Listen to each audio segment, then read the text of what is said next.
Hello दोस्तों। क्या कभी आपने सोचा है कि हम 1 जनवरी को ही नया साल क्यों मनाते हैं? इतना बेजान, शुष्क, ठंडा मौसम और नया साल, है ना सोचने वाली बात। वैसे तो दुनिया भर के अलग अलग देश और जो उनके अलग अलग कल्चर हैं, उनमें जो नया साल है बसंत ऋतु के आसपास होता है और जिसका संबंध फसलों के साथ होता है। या तो फसल उस टाइम पे पकती है या उसकी कटाई या बुआई का समय होता है और वो बहुत खुशी का टाइम होता है। पेड़ों और पौधों पर नई नई कोंपलें फूटती है, नए फूल और पत्ते आते हैं और जहाँ भारी बर्फबारी होती है और वहाँ पर भी चारों ओर हरियाली छा जाती है। और जो हिंदू नव वर्ष है वो भी इंग्लिश कैलेंडर के हिसाब से मार्च एंड या अप्रैल की शुरुआत में आता है, जो कि विक्रम संवत के हिसाब से चैत्र पहला महीना है और उसकी शुक्ल प्रतिपदा को पड़ता है। तो आइए हैप्पी न्यू ईयर वाली कहानी पता करते हैं कहाँ से शुरू हुई थी। बात बहुत पुरानी है, रोमन साम्राज्य में, जहाँ एक साल 304 दिनों का होता था और एक हफ्ते में 8 दिन होते थे और 10 महीने होते थे। जो बचे हुए 61 दिन थे उन्हें हॉलीडेज़ कहा जाता था। उस टाइम पर कोई काम धंधा नहीं होता था, इतनी सर्दी पड़ती थी, सब लोग अपने घरों में दुबक जाते थे और उन दिनों की कोई काउंटिंग ही नहीं होती थी, उनको गिना ही नहीं जाता था। फिर रोम में एक राजा हुए पोम्पुलस नुमा। उन्होंने इस पुराने सिस्टम को सुधारा और उसमें 2 नए महीने जोड़े, पहला जनवरी और दूसरा फरवरी। तो जनवरी जो महीना है वो वहाँ एक देवता जेनुस के नाम पर रखा गया है उसका नाम, और ये देवता शुरुआत का देवता है, द गॉड ऑफ बिगिनिंग। इसके 2 मुंह हैं, एक पीछे की तरफ और एक आगे की तरफ। आगे वाला मुंह फ्यूचर को देखता है और पीछे वाला मुंह भूतकाल को देखता है। मार्च जो कि पहला महीना था वो मार्स देवता के नाम पर रखा गया था और मार्स देवता युद्ध का देवता है। तो जो साल की शुरुआत होनी चाहिए वो शुरुआत के देवता से होनी चाहिए। ये एक अच्छा काम किया उसने। और इस तरह अब रोमन ईयर में एक साल में 354 दिन हो गए थे। ये एक लूनार कैलेंडर था, यानी ये चंद्रमा की गति की गणना करके बनाया गया था। और चंद्रमा की गति से जो कैलेंडर बनाए जाते हैं उनमें अमूमन 354 दिन ही होते हैं। और इस तरीके से पीछे के सारे महीनों का जो शाब्दिक अर्थ था वो धरा का धरा रह गया। सेप्ट मतलब 7वां, सितंबर 7वां महीना था मार्च के हिसाब से, ऑक्ट 8वां, नव 9वां और डैक 10वां। लेकिन ये पूरा सिस्टम बिगड़ गया और जो डैक है वो 12वां महीना हो गया।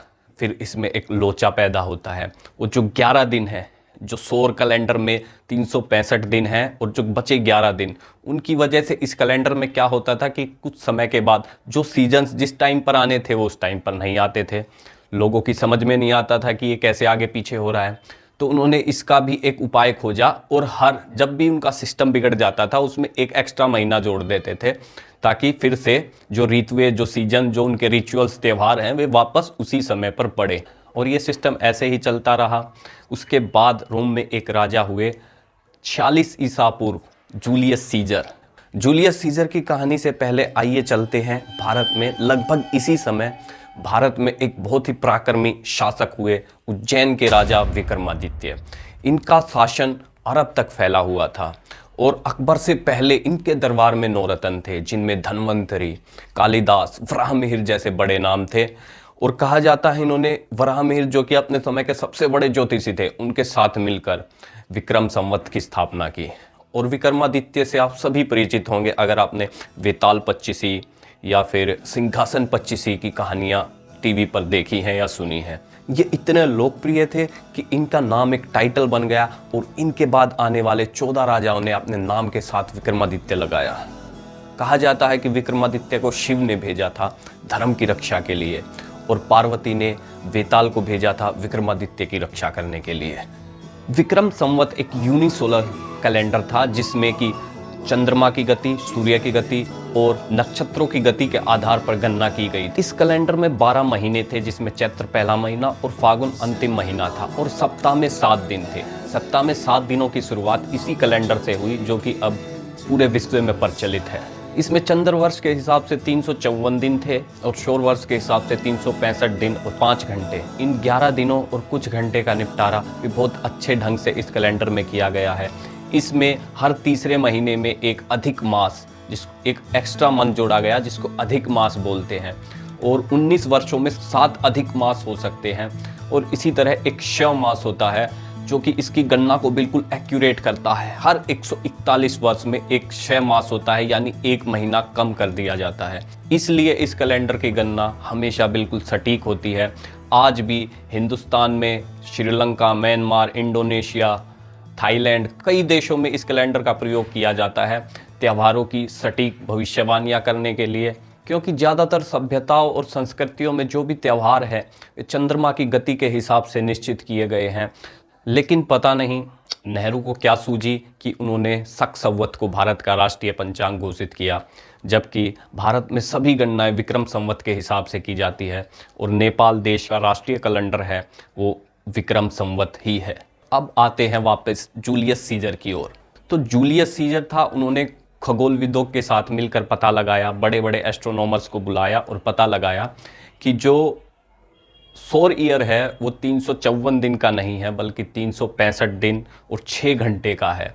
तो इसलिए अब उन्होंने महीनों में जो दिनों की संख्या थी वो बढ़ा दी। पहले जो 27-28 दिन महीने में होते थे, अब उन्होंने उसकी संख्या बढ़ा के 30 और 31 दिन कर दी। और उस 6 घंटे के लिए उन्होंने हर साल चौथे वर्ष को लीप वर्ष घोषित किया, जिसमें फरवरी के महीने में 1 दिन बढ़ा दिया। तभी से लीप वर्ष की शुरुआत हुई और फिर 1 जनवरी को आधिकारिक रूप से नए साल का पहला दिन घोषित किया गया। और फिर 45 ईसा पूर्व जूलियस सीजर की मृत्यु हो जाती है और उनको सम्मान देने के लिए जो कि 7वां महीना क्विंटिलिस था उसका नाम बदलकर जुलाई कर दिया जाता है। और उसके बाद एक राजा और हुए जिनका नाम अगस्टस था। उन्होंने भी बोला कि भाई मेरा नाम भी जूलियस सीजर की तरह मेरे नाम पर भी एक महीना हो। तो फिर जो 8वां महीना था सेक्सटिलिस, उसका नाम बदलकर अगस्त किया गया। फिर अगस्टस महाराज बोले कि सीजर के महीने में 31 दिन, मैं नहीं मानूंगा, मैं भी 31 दिन लूँगा। और फिर इसलिए उन्होंने अगस्त के महीने में 31 दिन करवाए। और धीरे धीरे फिर रोमन साम्राज्य का जो प्रभुत्व है वो समाप्त होने लगा और ईसाई धर्म का प्रसार बढ़ने लगा। तो ईसाइयों ने जो है वो नया साल 25 मार्च से मनाना शुरू कर दिया, क्योंकि उस दिन ईश्वर के दूत गैब्रियल ने ईसा की जो माँ थी मरियम, उनको संदेश दिया था कि आपको अपनी कोख से ईसा मसीह को जन्म देना है।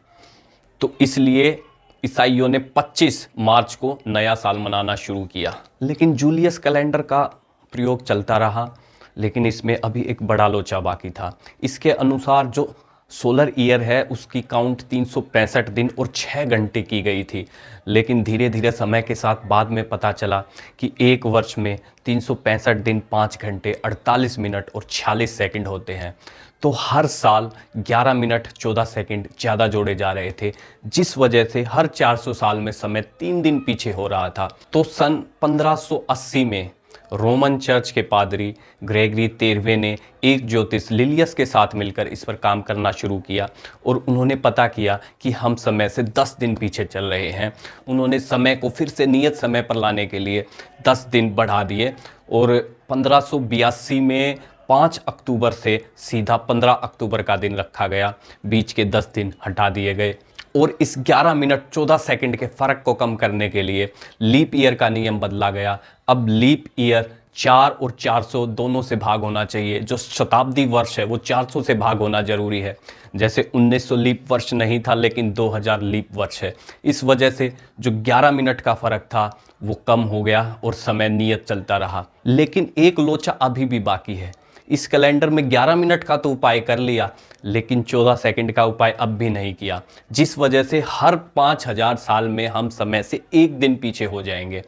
तो हमें कोई समय की गणना के लिए कोई और एडवांस प्रणाली की ज़रूरत है। अब सवाल आता है कि क्या हम नया वर्ष मनाएं या हम नया वर्ष नहीं मनाएं।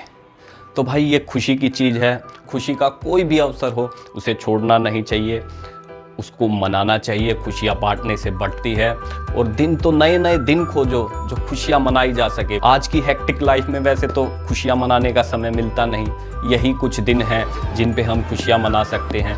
तो इसमें भी अपना धर्म ना खोजे, अपना जो हिंदू नववर्ष है उस पर भी खुशियाँ मनाओ, इस पर भी खुशियाँ मनाओ।